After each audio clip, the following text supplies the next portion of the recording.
Number one,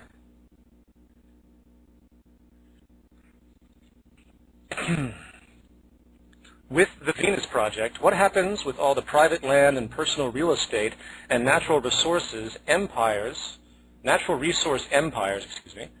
are owned by all the greedy, self-serving individuals in the world?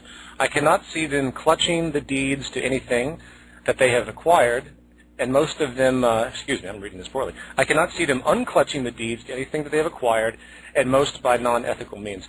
Okay, well, how do these individuals that have tremendous amounts of wealth, how are they encouraged to give up their wealth and submit to the system? That's an extremely complex transitional question.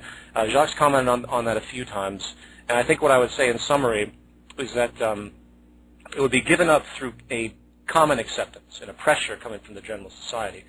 The merit of the system would be so beneficial for 99% of the world's people that the upper 1%, which is essentially what you're referring to, really wouldn't stand a chance. The social pressure would be far too dramatic. If push came to shove, I would say that corporate boycotts would be the next level.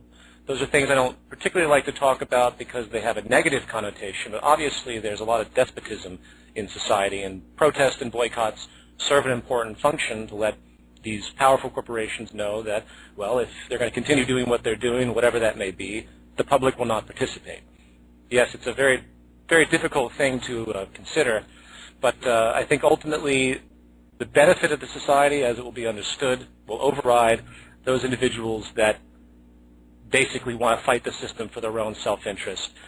So the multi-billionaires of the world, eventually through time they will be looked upon with a certain degree of despotism. And I think that's a good way to define it. I mean, I would be extremely upset to be the richest person in the world. The 10 richest people in the world cumulatively could feed millions of people on this planet at a sustenance level. I mean, I'm going to be doing statistics like this in the new film, because I think it's very important that those that have a lot of money, I'm not trying to insult people that have tremendous amounts of wealth. I'm simply trying to make them realize that what they're doing is of a derogatory nature, for lack of a better expression. It's an insult to society. All that money that these major corporations or these individuals, the tremendously wealthy upper 1%, hoard is essentially food being held from the rest of the world.